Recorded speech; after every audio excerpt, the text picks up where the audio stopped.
Hi అండి, నేను సుమిత్ర. ఇవాళ నేను కాకరకాయ ఫ్రై ఎలా చేయాలో చూపించబోతున్నాను. కాకరకాయ ఫ్రై అంటే నార్మల్ గా చేసే ఫ్రై కాదండి. రెగ్యులర్గా చేసుకునే ఫ్రై కాదు. ఇది డిఫరెంట్గా చేయబోతున్నాను. దీనికోసం ముందుగా కాకరకాయలను కట్ చేసుకొని బాగా వాష్ చేసుకొని పక్కకు పెట్టుకున్నాను. వాటర్ లేకుండా చేసుకొని పెట్టుకున్నానండి. మీరు కూడా అలాగే చేసుకొని పెట్టుకోండి. ఇప్పుడు కారం కోసం వెండిమిర్చి ఒక 10-15 వెండిమిర్చి అండ్ 2 నా కొబ్బరి, వెండి కొబ్బరి కొంచెం, ధనియాలు 2 టేబుల్ స్పూన్స్, 4-5 రెబ్బలు వెల్లుల్లి అండ్ కొంచెం కల్లుప్పు వేసుకొని అంతా కూడా మెత్తగా గ్రైండ్ చేసుకోవాలి. గ్రైండ్ చేసుకొని పెట్టుకోవాలన్నమాట. మనం ఈ కాకరకాయలోకి ఇట్లానే ప్రిపేర్ చేసుకోవాలన్నమాట. కారము నార్మల్ కారం వేస్తే అస్సలు బాగుండదు. ఈ విధంగా ప్రిపేర్ చేసుకున్న కారం మాత్రమే వేసుకోవాలి. కొబ్బరి మస్టర్డ్ షుడ్గా వేయాలి, ఎందుకంటే కొబ్బరి వేస్తేనే దీనికి టేస్ట్ అనమాట. కొబ్బరి వేయకుండా వెండి కొబ్బరి. ఇప్పుడు ఆయిల్ పెట్టుకొని ఆయిల్ బాగా హీట్ అయింది. ఈ ఆయిల్ హీట్ అవుతుంది కదా, ఇందులోకి మనం ముందుగా కట్ చేసి పెట్టుకున్నాం కదా కాకరకాయలు, ఆ కాకరకాయలన్నీ వేసేసుకొని డీప్ ఫ్రై చేసుకోవాలి. కాకరకాయలు వాటర్ లేకుండా చూసుకోవాలి. కాకరకాయలు బాగా వాష్ చేసుకోవాలండి, ఎందుకంటే మనం కడిగేటప్పుడు చేదొస్తుంది. బాగా వాష్ చేసుకొని ఆ గ్రీన్గా వస్తుంటుంది కదా, వాష్ చేసేటప్పుడు ఆ గ్రీన్ లేకుండా చేసుకుంటే మనకు చేదు అనేది ఉండదన్నమాట.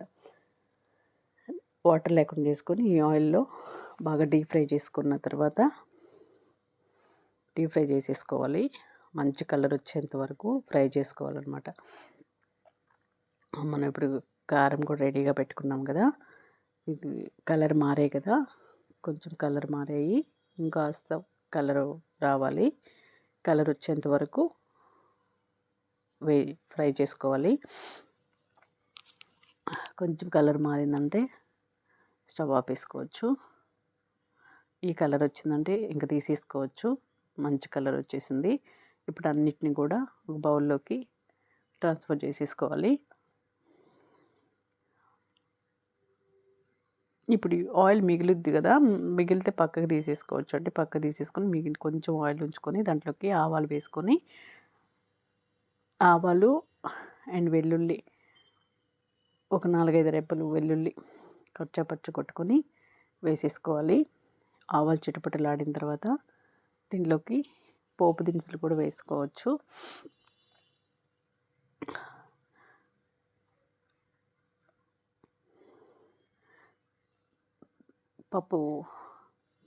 పచ్చిశనగపప్పు కొంచెం వేసుకొని, నేను పచ్చిశనగపప్పు ఒకటి వేస్తున్నా.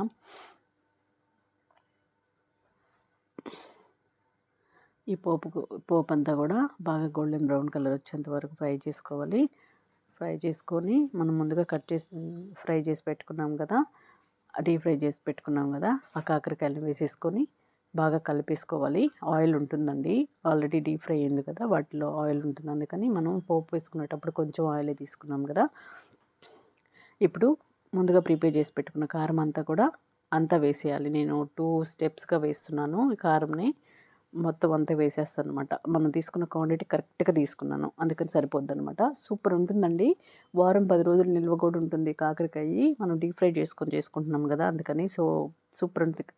ఈ కాకరకాయని ఇష్టపడుతూ స్పైసెస్ ఇష్టపడే వాళ్ళు, కాకరకాయ స్పైసీగా ఉంటే ఇష్టపడే వాళ్ళు ఎవరైనా ఉంటే కనుక దీన్ని తప్పకుండా ట్రై చేయండి. ట్రై చేసి ఎలా వచ్చిందో నాకు కామెంట్ సెక్షన్లో తెలియచేయండి.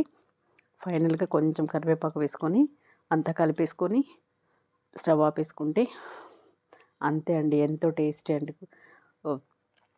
ఈజీ అయిన కాకరకాయ ఫ్రై మనకు రెడీ అయిపోయింది.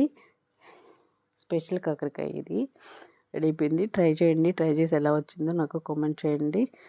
సబ్స్క్రైబ్ చేయండి. వీడియో నచ్చితే లైక్ చేయండి, షేర్ చేయండి, సబ్స్క్రైబ్ చేసుకోవడం మర్చిపోవద్దు. ప్లీజ్ సబ్స్క్రైబ్ చేయండి. చూసారు కదా, వేడి వేడి అన్నంలోకి పెట్టుకొని తింటే సూపర్ ఉంటుంది. అసలు ఇంకేం అవసరం లేదు, దీంతో తినేస్తారు. Thanks for watching.